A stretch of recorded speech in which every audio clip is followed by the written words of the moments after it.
Мои дорогие, здравствуйте! Это канал «После смерти сына. Дневник мамы». Я его ведущая и создательница Екатерина Вароди. Сегодня 88-й день с тех пор, как от нас ушел в другой мир наш младший сын Иван. Вот 88 дней мы уже живем без Вани нашего. И сегодня я поняла, что от горя невозможно убежать и невозможно спрятаться. Не первый раз поняла, уже в очередной раз, наверное, поняла. И вот кажется, что тебе уже удалось, тебе хорошо, тебе светло, но буквально достаточно одного какого-то триггера, и оно прорывается совершенно неожиданно и очень сильно. Сегодня мы уехали в отпуск. Все вместе, всей оставшейся семьей.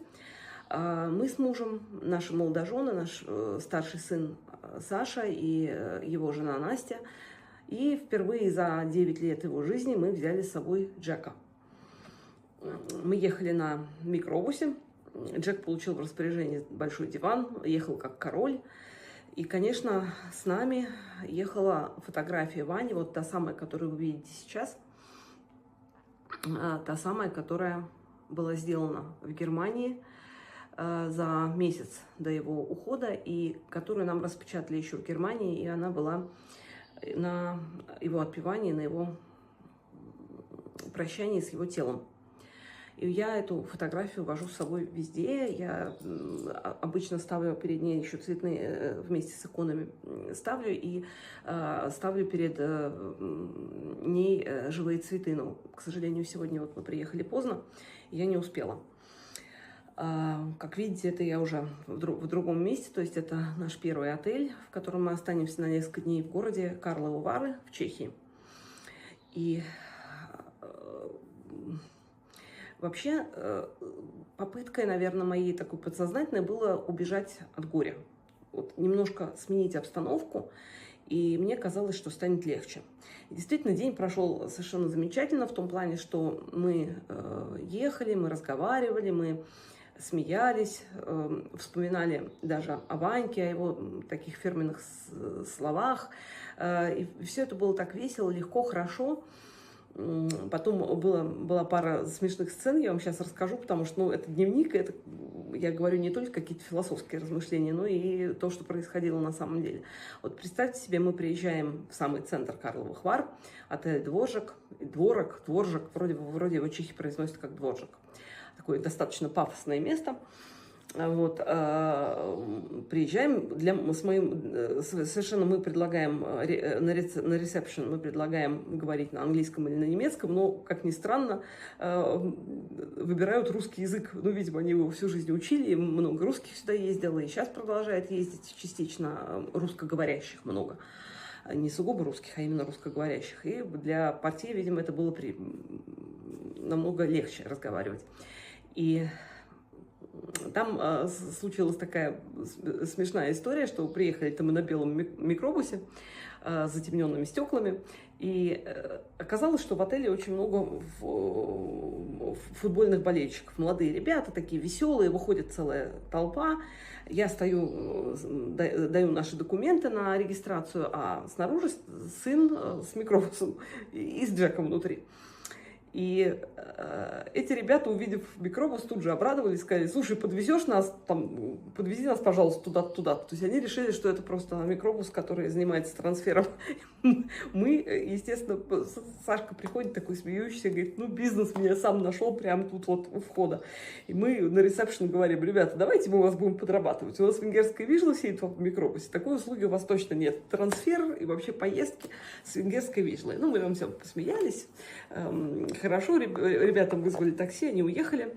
И вот теперь представьте себе такой пафосный отель, все такие сидят, там какую-то классическую музыку слушают, тут вваливаемся мы таким цыганским табором с чемоданами, с Джеком, и еще как такая вишенка на торте с одеялом пуховым, которое мы взяли, это любимое одеяло Джека, и для того, чтобы именно накрывать его на нем и под ним спал, мы, значит, это так сверху несем, как палатку.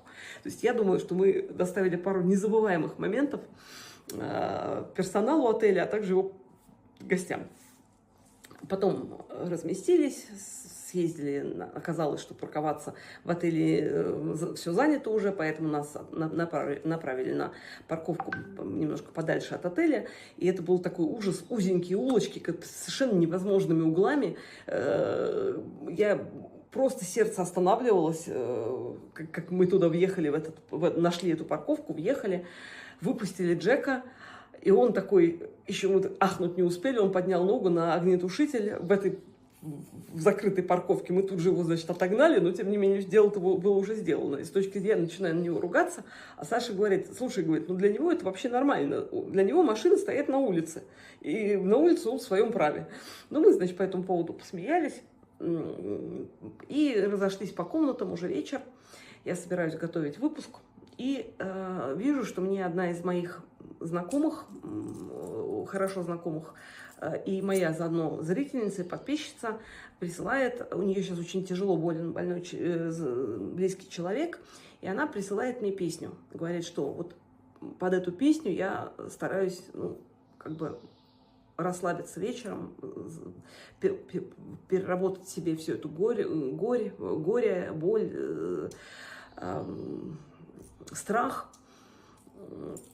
Те, кто, говорит, не переживал этого, так эту песню понять не могут. И я включаю песню, она называется My Kind of Love, ее исполняет Эмили Сандей. И вот эту песню она написала, когда училась в медицинском университете, под впечатлением от встреч с больными и их пациентами. И ролик, если у меня получится, я в описании его укажу. Ролик записывался в больнице, в коридорах больницы, в палате. И слушайте, как только я посмотрела этот ролик, меня как прорвало, я стала рыдать навзрыд буквально, потому что эти коридоры настолько безумно напоминали тот коридор, в котором я ждала мужа, когда вот Ваня только что ушел. И вот это все так нахлынуло безумно. И вот, казалось бы, да, такой светлый день, все так хорошо ушло, мы уехали, другая обстановка. И тут вот по щелчку буквально я сижу, и все, я опять там. И я понимаю, что вся проблема с моим желанием убежать, и понятным желанием получить облегчение, сменить обстановку, вся проблема с тем, что горе живет не в доме. Оно не живет ни в городе, ни в стране, ни в какой-то местности. Оно живет внутри нас. И, соответственно, вместе с самими собой мы это горе везем, питая какие-то такие достаточно смешные, как кажется сейчас. Смешные, на самом деле, они вообще не смешные, они естественные иллюзии по этому поводу. И вся, в общем, проблема с тем, что, наверное, вот тот постулат, который мы ставим, ну, я, по крайней мере, пыталась поставить перед собой, ну, прекратить горевать. Ни в коем случае не забыть Ваню, но прекратить горевать по многим причинам, потому что я знаю, что он жив, что он в другом измерении, что Господь его забрал, и я благодарна ему за все. Вот я там все себе объясняла, но я начинаю понимать, что подход неправильный. Невозможно перестать горевать, просто потому что это невозможно. Мы всегда будем любить и помнить наших близких, соответственно, или нашего близкого человека, который ушел. И, соответственно, ну как ты на фоне этого можешь перестать горевать? Наверное, нужно изменить постановку вопроса и сказать, что нужно постараться, чтобы рядом с горем опять появился свет и появилась жизнь, появилась любовь. Потому что поначалу, когда тебя постигает горе, кажется, что у тебя внутри выжженная пустыня, и там уже ничего не удержится. Потом появляются какие-то искорки, и ты пытаешься из них раздуть какое-то пламя, но это не всегда получается. И, в общем, если так подумать, то очень важно сохранить вот тот огонь, который нам дает, ну, верующие люди говорят Бог, то есть Бог создает нас как сосуд Святого Духа. И, соответственно, в нас горит огонь этого Святого Духа. И наша задача в жизни – это этот огонь сохранить. Ну, желательно, конечно, сделать его ярче, но хотя бы сохранить, хотя бы не погасить. Но если человек неверующий, то можно то же самое сказать, что нас Вселенная, мироздание создает как сосуд для любви, в котором должна жить любовь, в котором должен жить свет. И наша задача этот свет и любовь сохранить. Да, он будет жить вместе с горем, но если мы потеряем этот свет, то, наверное, потеряется что-то очень важное для этого мира. Мы можем потерять таким образом себя, не вернув близкого человека. Мы можем потерять добро, которое мы можем делать другим людям в память о нашем близком человеке. И таким образом, в общем-то, изуродуем себя, потому что мы изменим свое изначальное предназначение.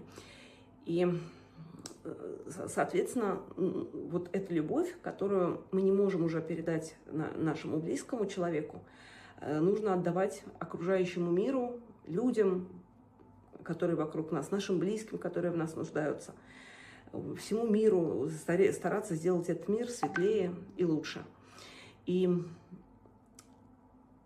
вот мне кажется, что если это нам удастся, то у нас будет продолжаться жизнь, настоящая жизнь. То есть можно невидимая жизнь, которая, ну, в выжженной пустыне тоже есть видимая жизнь, потому что встает солнце, ветер дует, там, перекати поле или там что катится. То есть какое-то ощущение жизни есть тоже, там тоже. А на самом деле там ничего нет, там ничего не может выжить, потому что там мертвая жара или мертвый холод, в зависимости от времени суток, от погоды, там, от времени года и так далее. А если мы сохраним в себе вот эту любовь, это тепло, то это как раз-таки какого-то такого нового чего-то в нашей жизни. Но это вот, знаете, та мысль, которая... Эту мысль я практически уверена, что я читала, слушала и видела когда-то. Эта мысль, наверное, это совершенно ясно, что не я ее изобрела, потому что не я одна над этим мучаюсь. Но, знаете, одно дело читать, а другое дело пережить и пропустить это сквозь себя, получить это такое, как внутренний опыт. Потому что, действительно, с одной стороны, когда переезжаешь, вот, входишь в помещение, где твой сын, вот Ваня мой, никогда не был в Карловых Варах. То есть в этом плане, да, какое-то облегчение ты получаешь, потому что нет предметов, нет обстановки, которая тебя о нем напоминает. Но ты эту обстановку приносишь с собой. Вот, так что... Ребята, вот это вот на сегодняшний день, пожалуй, все. День, несмотря на то, что чисто внешне был достаточно простым, то есть всего лишь дорога и заселение, ничего больше не было, но на самом деле вот чисто эмоционально он оказался богат на открытие. Спасибо вам большое за то, что вы со мной. Я вас очень всех люблю и желаю, чтобы в каждом из нас, вне зависимости от обстоятельств, сохранялся вот этот свет. Спасибо вам, мои родные. Я обнимаю вас каждого дистанционно, но представляю себе, что мы с вами в одном поле. Я молюсь за вас, я люблю вас. Держитесь, сохраняйте свет. У нас нет с вами другого выхода. До свидания, мои хорошие.